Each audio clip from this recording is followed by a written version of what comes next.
अल्लाह उस की बात है कुरान और हदीस करता जिससे जिंदा ताल्लुक 24 घंटे का बिल्कुल वो सामने नजर आ रहा।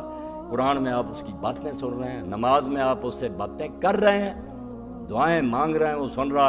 अब ये कुरान पाक ने कहा कि मैं यत्तकिल्लाह यजअल मखरज, जिंदगी में उतार चढ़ाव आते हैं। आप समुद्र के किनारे पर जाएं, वहाँ मद्दोजदर है ना, कभी लहरें ऊपर आ जाती, इसी तरह उतार चढ़ाव होगा मद्दोजदर।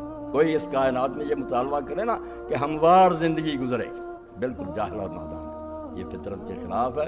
अल्लाह की मशीयत नहीं, हालात दिन रात की तरह बदलेंगे, कभी खुशी आएगी कभी गम।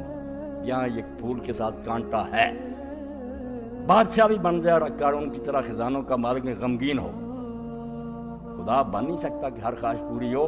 नहीं, हज़ारों ख्वाहिशें ऐसी कि हर ख्वाहिश पे दम निकले, बहुत निकले मेरे अरमान लेकिन फिर भी कम निकले। रोता जाएगा कि कई चीज़ें यार रह गई पर हो ना।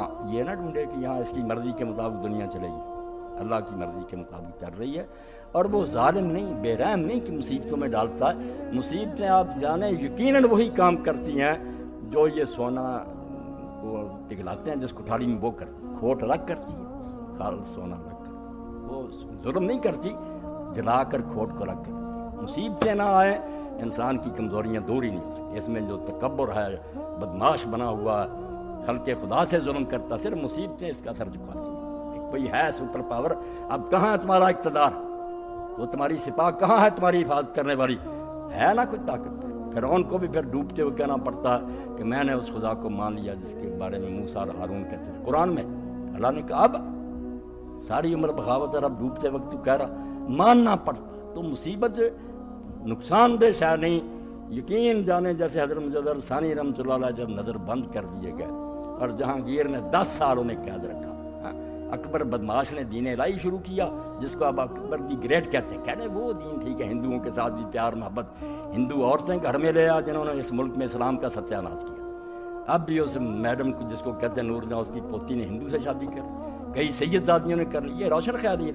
मैं दीन कहता काफिर के साथ मुसलमान बच्ची का निकाह हो सकता नहीं, और मुसलमान बच्चा भी अगर ज़्यादा से ज़्यादा कर सकता तो यहूद और नसारा की लड़कियाँ हिंदू बबूदों के साथ नहीं कर सकती, क्योंकि यहाँ सिर्फ ये शादी को घर बसाने का मामला नहीं, दीन के आगे एक पाक नस्ल चलानी है। अपने बाद ऐसे आदमी छोड़ कर जाने हैं जो इस दीन के झंडे को उठाई रखें, बुनियाद। इसलिए यहाँ निकाह भी इबादत।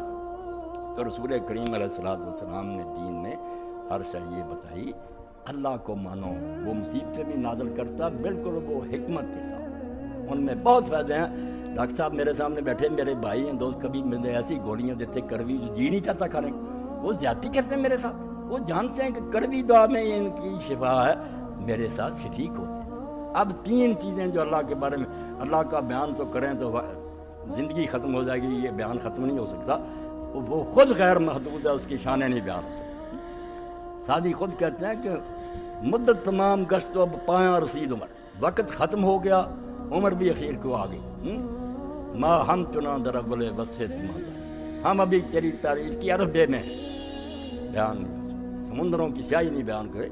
आज तक इल्म में ये नहीं समझ सका कि कायनात कितनी सी, जैसे जैसे दूरबीनें ताकतवर ईजाद होती जाती, मालूम होता जो जहान हम समझे बैठे थे इससे आगे करोड़ों जहान। ये ज़मीन उनके मुकाबले ज़र्रा भी नहीं, सूरज भी उनके मुकाबले में कुछ नहीं, संभाले बैठा, चल रहे हैं, ध्यान चल रहा। तो ऐसा खुदा, उसकी तारीफ ख़त्म हो सकती। मगर 3 चीज़ें ऐसी हैं जो समझ ले तो आप खुशी में हो या गम में हो। ये डिप्रेशन जिसका शिकार हैं, लोग मर रहे हैं, ये कहेंगे तदबीरों से ये हल हो जाए, सारी दुनिया मिलकर कॉन्फ्रेंसें कर ले और हुकूमतें स्कीमें बना ले। नहीं, ये अल्लाह ने कांटा रखा हुआ कि मखलूक को एहसास रहे कि हम उसके गुलाम। मुसीबत नहीं ख़त्म हो, किसी ना किसी रंग में आए। जैसे जैसे ये दवाइयाँ ज़्यादा इजाद हुई, बीमारियाँ बढ़ गई, ऐसी बीमारियाँ जिनका नाम ही नहीं किसी ने सुना था और इलाज ही नहीं हो रहा। डॉक्टर साहबानी कहते यार बेबस हो गए हम, अब अल्लाह से दुआ करो। तो अल्लाह ने जो बातें कही हैं उनमें से 3 बातें जो आज की बात से मुतल्लिक़ है, ज़हन में रखें। आप शिफा पा जाएंगे डिप्रेशन से, आप वो सदा बहार फिर गुलाब हो जाएंगे कि कभी नहीं खुलेंगे। पहाड़ भी गिरेंगे ना, आपका दिल हंसता खुश होंगे। बल्कि वो मुजद्दिद साहब की बात मैं कर रहा था, अकबर तो मर गया इसी का, मगर जहांगीर उसी रास्ते पर रहा। दरबार ने सजदा, हिंदुओं को सारी इजाज़त, मुसलमानों पर क़यामत आई, कोई बोल नहीं रहा। ایسا زمانہ آ جاتا نا کہ حکمران کسی کو چون نہیں کرنے. سب بڑے بڑے علماء تھے، مشائخ تھے، ہندوستان بڑا بڑا تھا اور سب بس اپنے اللہ میں لگ گئے، کوئی نہیں بولتا. اگر اللہ اپنے دین کا محافظ ہے نا، سرہند جیسی گمنام بستی وہاں ایک درویش پیدا ہوا، احمد نامی، شیخ احمد سرہندی، جس کو ہم حضرت مجدد عبد ثانی کہتے ہیں، کہ حضور کے بعد جب 1000 سال گزر گیا تو دین پر قیامت آ گئی. اس وقت کھڑا کیا گیا کہ اب نبی کا زمانہ نہیں، رسول کی ضرورت ہے بہت، مگر رسول بند ہے. ایک ایسا شخص کھڑا کیا جائے جو اب دوبارہ 1000 سال کے بعد دین کو زندہ کرے. اللہ نے اس کو ہمت دی، توفیق دی. وہ مغلیہ سلطنت جو کلکتہ سے پشاور تک بلکہ کابل تک، کون اس کا مقابلہ کر سکتا؟ اللہ کے بندے نے جو خطوط لکھے وہ چھپے ہوئے نا، بڑے بڑے رسالے ہی، مکاتیب مجدد ثانی رحمۃ اللہ علیہ، مکتوبات، گورنروں کے نام، جنرلوں کے نام، ان کی غیرت کو بیدار کیا کہ مسلمانوں نے جان دے کر یہ ملک اس لیے حاصل کیا تھا کہ ہندو راج کرے. مسلمانوں پر قیامت آئی ہوئی اور یہ دربار کے وزیر بنے بیٹھے. لوگ چونک اٹھے، ایک نے ان کے اندر غیرت پیدا کی. اب ان کو جو بند کر دیا تھا، لوگوں نے، جاسوسوں نے بتایا کہ ایک فقیر ہے جو لوگوں کو باغی بنا رہا، قید کر رہی. اپنے ساتھ جہاں لشکر اس کا جاتا، ساتھ قید ان کو لیے پھرتا. 11 سال گزرے بے حضرت مجدد ثانی کے قید کاٹ. پھر گوالیار کے قلعہ میں نظر بند کر دیا، اپنی طرف سے یہی کہ بس ختم کر دیا، کوئی نہیں دین کا کام یہاں کر سکتا، مگر وہ لگے رہے. اب اس زمانے کے جو خط ہیں، بات لمبی ہو جاتی ہے، یہی مضمون آپ نے اپنے بیٹوں کو، گھر والوں کو، ساتھیوں کو جو خط لکھے وہ پڑھنے کی قابل. اللہ پر ایمان تھا. آپ نے فرمایا بچوں، پوری زندگی مجھے دین کی باتوں میں وہ لطف نہیں آیا، نہ نمازوں میں، نہ روزوں میں، نہ قرآن پڑھنے میں، جو اس قید میں مجھے نصیب ہوئی. ان مصیبتوں میں جو لذت آئی، یہ کڑوی دعا سے جو شفا ہوئی وہ میٹھی گولیوں سے نہیں، دل سے لکھی.